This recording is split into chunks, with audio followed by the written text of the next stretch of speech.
Comment retrouver une santé de fer lorsqu'on souffre d'anémie, cette carence en globules rouges dans le sang, une maladie très répandue chez les femmes et les enfants en Côte d'Ivoire, mais qui peut se traiter par une alimentation riche en fer. Brice Niawa, Kimo Eric, Mathurin Badé.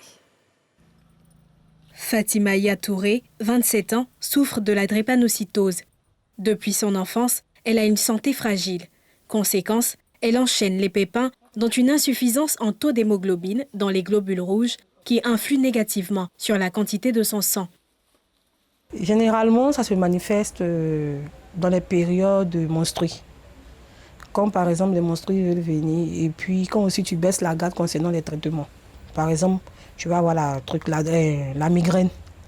Tu peux avoir une forte migraine, tu vas prendre toutes sortes de médicaments, ça ne va pas passer.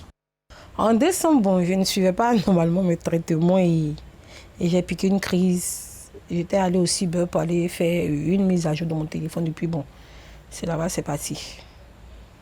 Au moins, je vais me rendre compte que je suis à l'hôpital. Et j'ai été transfusée plusieurs fois quand j'étais encore plus jeune.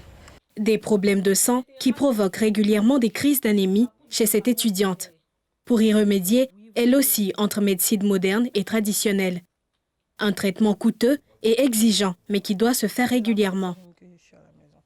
Là encore, je remercie Dieu, il n'y a pas de transfusion, mais parce que quand ça va à la transfusion, le coût devient encore 2 fois plus élevé. C'est pourquoi moi, franchement, maintenant, je préfère me nourrir sainement. Se nourrir sainement, une option pour prévenir l'anémie et surtout pour mettre fin aux crises. En plus des maladies génétiques telles que la drépanocytose, l'anémie est aussi due aux maladies chroniques comme le cancer, aux hémorragies et à une mauvaise nutrition. Cause la plus fréquente qui provoque également une carence en fer dans l'organisme humain. Pour y faire face, il faut changer les habitudes alimentaires, selon le docteur Chantal Gauze. Quand on dit de manger équilibré, comme je disais, il faut donc sa ration de glucides, on a dit les féculents, sa ration de protéines, on a dit poisson, viande, volaille, etc., sa ration de lipides, bon, les huiles alimentaires. Ça, c'est l'équilibre. Maintenant, dans la variété, parce qu'on dit varié, équilibré.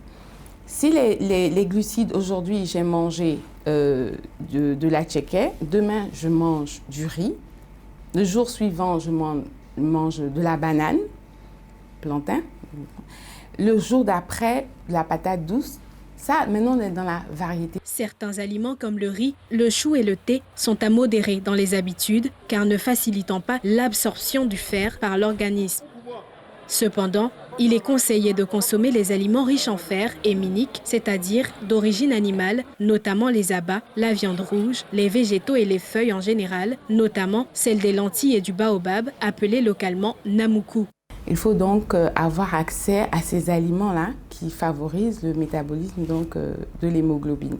Et il faut donc, au niveau des aliments riches en fer, les abats, donc le foie, les reins, le cœur, etc. Il y a un aliment qui n'est pas connu et pourtant qui est sur nos marchés et qui est l'un des plus riches en fer, c'est la feuille de baobab, qu'on appelle namoukou.